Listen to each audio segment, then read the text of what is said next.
One word or two from EspressoEnglish.net. Today you'll learn some common English words that are often misused because they are so similar. The only difference between them is a space or a letter. Already and already. Already means something that has happened previously, and already means everyone or everything is ready. For example, the clothes are clean. I've already washed them. Hey guys, are you all ready for the road trip? Sometime and sometime. Sometime means an unspecified point in time, and some time means an unspecified amount of time. For example, let's go out to eat sometime next week. That refers to a point in time. She's been working here for quite some time. That refers to an amount of time. Anyway and anyway. The word anyway means in any case, and any way means any manner or any means. For example, I don't mind coming to work early. I'm a morning person anyway. If there's any way you can help us, we'd appreciate your assistance. Every day and every day. Every day is an adjective meaning ordinary or casual, and every day means daily frequency. For example, you like this dress? It's just my everyday dress that I wear around the house. This doesn't mean I wear the dress every day. It just means that the dress is ordinary, casual. I drink 5 glasses of water every day. This means I drink 5 glasses of water daily, Monday, Tuesday, Wednesday, Thursday, Friday, Saturday, and Sunday. Everyone and everyone. Everyone refers to all people. It is the same as everybody. Everyone refers to all individual objects. Everyone wants to be happy. That means all people want to be happy. He didn't study for the test and he got every single one of the questions wrong. Questions are objects, not people. We often say every single one for emphasis. Apart and apart. Apart means physically separated, and apart means one part of something. For example, the pillars are about 5 feet apart from each other. Apart refers to the distance of their separation. I gave her a part of my sandwich. That means one piece of my sandwich. We often eliminate the word and simply say, I gave her part of my sandwich. Altogether and all together. The word altogether can mean completely or refer to a total, and all together means in a group. For example, the traffic slowed down and then stopped altogether. Altogether means stopped completely. We sold our CD collection for $500 altogether. That means a total of $500. I love it when my family is all together at Christmas. That means my family is together. We are in a group. We are close to each other. Alter and alter from EspressoEnglish.net. Alter, spelled with an A, is a noun. It's an elevated place, like a type of table where religious ceremonies are performed, or where offerings are left for the gods or spirits.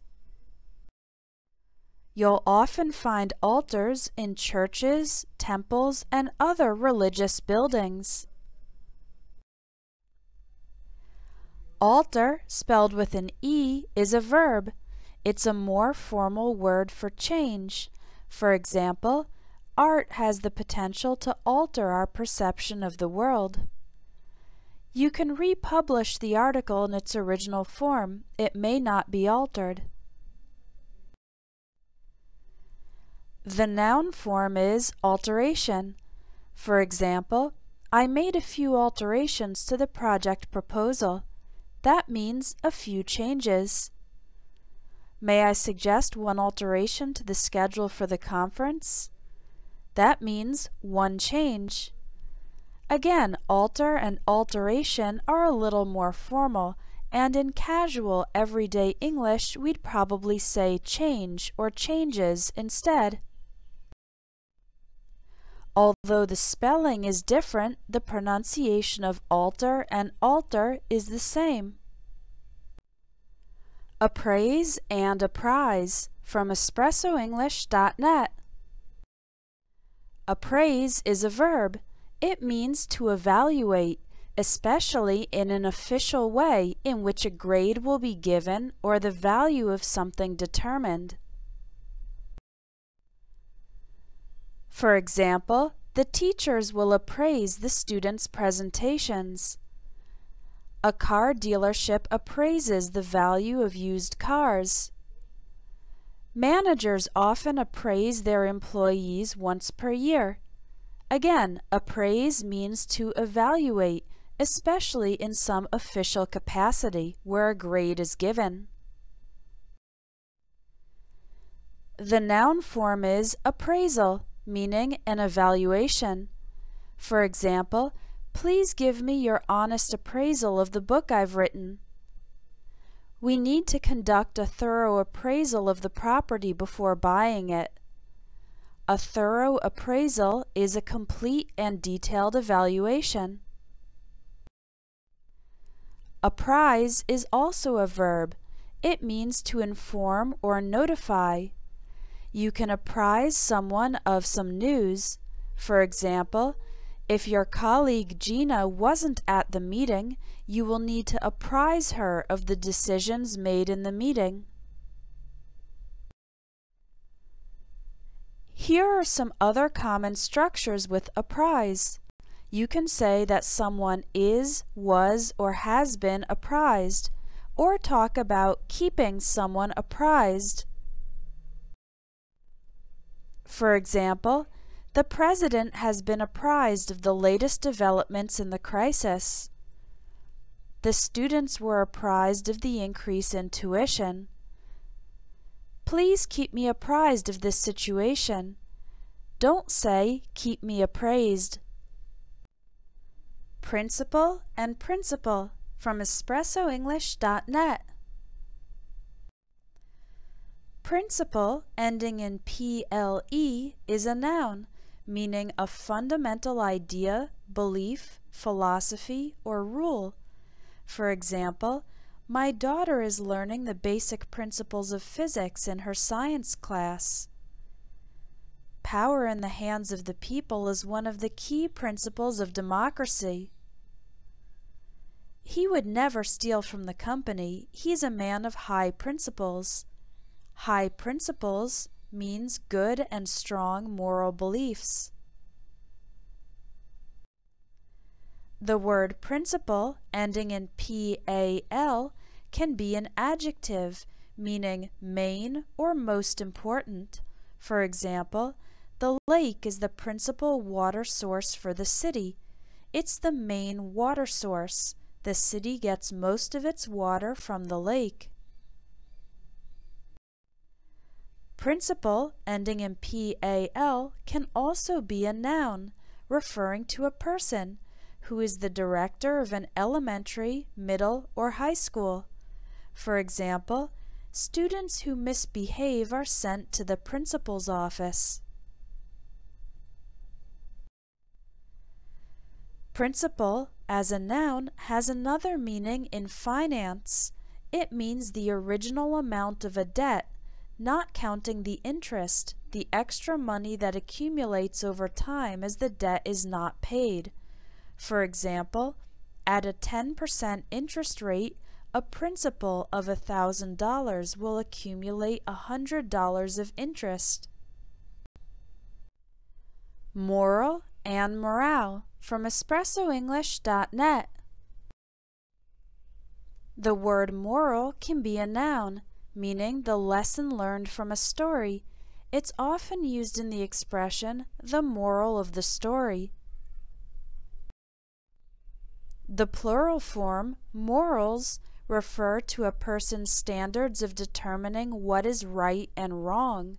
For example, the doctor refused to perform an abortion because it was against her morals. He has no morals whatsoever. He'll do anything and everything to get rich. Moral is also an adjective describing issues related to ethics, matters of right and wrong.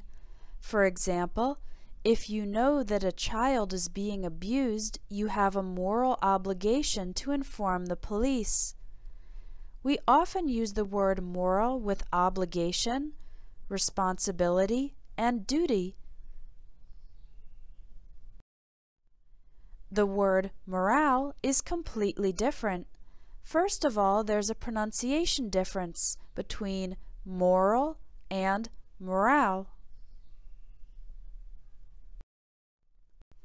Morale is the state of spirit or emotions of a group of people, their general confidence and cheerfulness. For example, if a sports team has high morale, it means the members of the team are feeling good and optimistic. If morale is low among employees of a company, it means the employees are feeling negative and not motivated.